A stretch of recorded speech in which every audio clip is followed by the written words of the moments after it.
Welcome back dear students. आज से हम अपनी सोल्वेंसी रेशो स्टार्ट कर रहे हैं। अब तक हम क्या कर चुके हैं, अपनी लिक्विडिटी रेशो ख़त्म कर चुके हैं।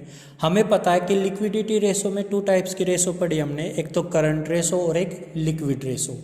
हमें ये भी याद है कि भाई जो करंट रेशो थी उसका दूसरा नाम था वर्किंग कैपिटल रेशो, और जो लिक्विड रेशो उसके भी बहुत सारे नाम होते थे, जैसे acid test ratio, quick ratio, ये 3 नाम होते हैं उसके। आज हम क्या करेंगे, सोल्वेंसी रेशो। अच्छा एक बात और, जो हमने इससे पहले 2 रेशो पढ़ी है, लिक्विडिटी रेशो, वो short term financial position check करने के लिए यूज़ की जाती है, और जो अब पढ़ेंगे हम सोल्वेंसी रेशो, वो यूज़ की जाती है to calculate the long term financial position of a firm या कंपनी। ठीक है, चलिए बेटा, सोल्वेंसी रेशो में हम 4 टाइप की रेशो पढ़ेंगे। एक तो पढ़ेंगे debt equity ratio, total asset to debt ratio, proprietary ratio and interest coverage ratio. ये 4 रेशो पढ़नी है। पहले इसको देख लेते हैं, डेट इक्विटी रेशो। बेटा डेट का मीनिंग होता है लाइबिलिटी, और कौन सी लाइबिलिटी, लॉन्ग टर्म लाइबिलिटी। याद रख लेना, 2 तरह की लाइबिलिटी हो सकती है, एक तो शॉर्ट टर्म और एक लॉन्ग टर्म। तो हम कौन सी लेंगे, long term liability. And equity लिखा हुआ बेटा, इक्विटी मीन होता है शेयर होल्डर्स फंड।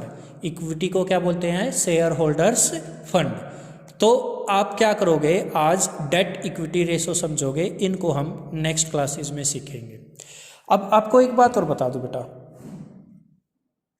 जो डेट इक्विटी रेशो होती है, डेट में लॉन्ग टर्म डेट आएंगे, ये बात पता आपको, क्या क्या आएंगे उसकी मैं अभी आपको एक लिस्ट याद कराऊंगा। वो लिस्ट अगर आप नहीं याद कर पाओगे, और अगर आपने वो याद नहीं करी तो आप क्वेश्चन सोल्व नहीं कर पाओगे, इसलिए उस लिस्ट को बहुत अच्छे से आपको याद करना है। ऐसे ही मैं आपको इक्विटी की भी एक लिस्ट याद कराऊंगा, वो भी याद करनी है। सर क्यों करनी है, क्योंकि बेटा इसका जो फॉर्मूला ना डेट इक्विटी रेशियो का, वो है डेट बाय इक्विटी।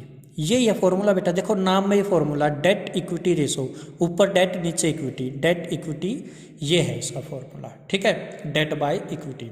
अब डेट में कुछ चीज़ें आती है और इक्विटी में भी क्या आती है, वो मैं आपको अभी थोड़ी देर में बताऊंगा। अभी के लिए आगे पढ़ते हैं। देखो एक बार सोल्वेंसी रेशोज के बारे में लिखा हो, क्या होता है देखो, solvency ratios are calculated to assess the ability of the firm to meet its long term liabilities. Means जो सोल्वेंसी रेशो होती है वो कैलकुलेट की जाती है फर्म की लॉन्ग टर्म लाइबिलिटी चेक करने के लिए, कि भाई वो अपनी लॉन्ग टर्म लाइबिलिटी कितनी अच्छे से और कब तक पे कर सकता है, कैसे पे कर सकता है।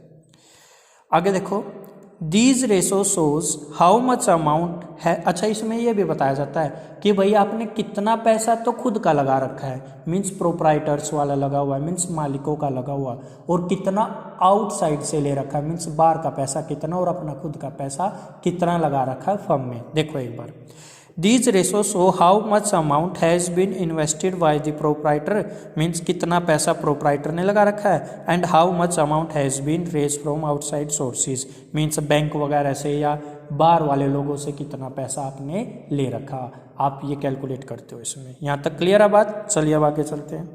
तो बेटा पहली रेशो कौन सी थी, डेट इक्विटी रेशो। मैंने फॉर्मूला आपको बताया, debt by equity. Sir debt का मतलब बेटा long term debt, debt mean liability, debt mean liability, और कौन सी लाइबिलिटी लेनी है, लॉन्ग टर्म लाइबिलिटी। ठीक है सर। इक्विटी का दूसरा नाम क्या होता है बेटा, शेयर होल्डर्स फंड, और एक और नाम होता है नेट वर्थ। याद रखना है, इक्विटी का दूसरा नाम क्या है, share holders fund and net worth. Clear है। चलो भाई, मैंने ये बताया कि ये जो डेट है ना, ये लॉन्ग टर्म डेट है, इसमें क्या क्या आ सकता है वो लिस्ट आ चुकी है, और ये बहुत अच्छे से हमें याद करनी है। अच्छा लॉन्ग टर्म डेट कौन से होते हैं भाई, जिनकी मैच्योरिटी आफ्टर 1 ईयर होती है, मीन्स जो हमें 1 साल के बाद पे करने होते हैं। 1 साल तक हमें कोई टोकने वाला नहीं है, 1 साल के बाद पे करने हमें, इसलिए इनको क्या बोल देते हैं, लॉन्ग टर्म डेट या लॉन्ग टर्म लाइबिलिटी। इसमें क्या क्या आएंगे बेटा, ये चीज़ें आएंगी, आपको अभी याद करा देता हूँ। देखो एक तो long term borrowing and long term provision. Provision आपको पता होना चाहिए लाइबिलिटी होती है। तो 2 चीज़ें याद हो गई, लॉन्ग टर्म बोरोइंग, बोरोइंग में उधार ले रखा है, एंड लॉन्ग टर्म प्रोविजन। 2 बातें याद। डिबेंचर्स, बेटा डिबेंचर लोन होता है एक तरह से। मोर्टगेज लोन, मोर्टगेज मीन होता है गिरवी रखना, मोर्टगेज लोन आएगा। एक अगर आपने बैंक से लोन ले रखा है 1 साल से ज़्यादा का, या फिर loan from financial institution and public deposit, ये सारे मिला के क्या बन जाता है, डेट बन जाता है। क्या बन जाता है? डेट बन जाता है। याद करो बेटा इसको आप, और याद करके एक बार मेरे को सुनाओ, मैं सुन रहा हूँ ऐसे मान के। आप एक बार इनको यहीं पे वीडियो पॉज करो और मेरे को सुनाओ एक बार। कर रहे हैं बेटा याद? देखो क्या क्या किया होगा आपने। Long term borrowing, long term provision, debenture, mortgage loan, bank loan, loan from financial institution and public deposit. चलो अब आप ऐसे, मैंने हाथ रख लिया, अब आप बोलना बेटा क्या क्या बोलोगे, बोलना एक बार। मैं रुक जाता हूँ 1 मिनट के लिए, या आप वीडियो पॉज कर लेना। चलो अब देखो क्या क्या बोला होगा आपने। Long term borrowing, long term provision, debenture, mortgage loan, bank loan, loan from financial institution and public deposit. ये सारे मिलके क्या बनते हैं? लॉन्ग टर्म डेट, या इनको हम क्या बोलते हैं? केवल डेट्स। ठीक है। अब नीचे क्या भाई? इक्विटी। इक्विटी का दूसरा नाम क्या था? Share holders funds. और भी कुछ नाम है? हाँ, नेटवर्थ नाम है। अब इसके बारे में समझते हैं, देखो आगे बेटा। इक्विटी बोलो या शेयर होल्डर फंड्स, देखो इसके अंदर 3 हेडिंग आनी है। पहला आना है share holders fund. Share holder fund में क्या क्या आएगा? Share capital, reserve and surplus. क्या क्या आएगा? पहली heading share capital and reserve and surplus, ये शेयर होल्डर फंड में आएगा। बताओ क्या क्या आएगा शेयर होल्डर फंड में? Share capital, reserve and surplus. अब शेयर कैपिटल में क्या क्या आएगा? देखो भाई, इस शेयर कैपिटल में क्या क्या आएगा? Equity share capital and preference share capital. और सर इसमें क्या आएगा? रिजर्व एंड सरप्लस में बेटा ये आएंगे, देखो कैपिटल रिजर्व, सिक्योरिटी प्रीमियम। मैंने बोला केवल security premium, note security premium reserve. ये बात याद रख लेना, कभी उलझ जाओ क्वेश्चन में जानबूझ के सिक्योरिटी प्रीमियम रिजर्व लिखेंगे। सर रिजर्व तो है ही नहीं, क्या केवल सिक्योरिटी प्रीमियम। तो आप क्या लोगे इक्विटी में? केवल जब इक्विटी कैलकुलेट करोगे, अगर आपको सिक्योरिटी प्रीमियम दे रखा है और सिक्योरिटी प्रीमियम रिजर्व भी दे रखा है, तो आप क्या लोगे? केवल सिक्योरिटी प्रीमियम, नोट रिजर्व। ठीक है। आगे है जनरल रिजर्व, P&L का क्रेडिट बैलेंस। P&L का डेबिट बैलेंस हो तो माइनस हो जाएगा, क्रेडिट हो तो प्लस कर लेते हैं। क्लियर है? चलो बेटा एक बार और आओ। इक्विटी का दूसरा नाम share holders fund. Share holder fund को 2 पार्ट्स में डिवाइड करो, share capital, reserve and surplus. और शेयर कैपिटल में क्या क्या आया? Equity share capital and preference share capital.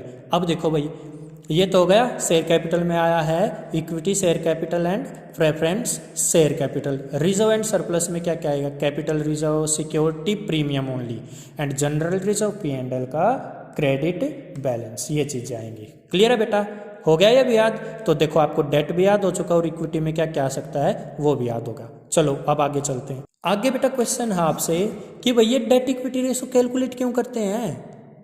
देखो भाई, एक तो long term financial position check करने के लिए, देखो to assess the ability of the firm to meet its long term liability. ठीक है।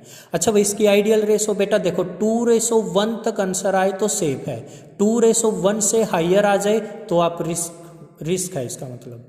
अच्छा, ये जितनी कम होगी उतना बेटर है। The lower this ratio better it is for long term lenders. ठीक है ये बात? चलिए अब बेटा इसकी क्वेश्चनिंग स्टार्ट करेंगे। क्वेश्चन स्टार्ट करेंगे DK गोयल बुक से, इलस्ट्रेशन नंबर 26 से स्टार्ट करेंगे हम। बेटा एक काम करते हैं, नेक्स्ट वीडियो से मैं प्रैक्टिकल क्वेश्चन स्टार्ट कराऊंगा। इस वीडियो को केवल बेस मान लो, डेट इक्विटी रेशो कैसे निकालनी है ये मैंने आपको बताया। डेट में क्या आएगा, इक्विटी में क्या आएगा, ये आपने याद कर लिया। ठीक है, चलिए नेक्स्ट वीडियो से क्वेश्चन स्टार्ट करेंगे। Thank you.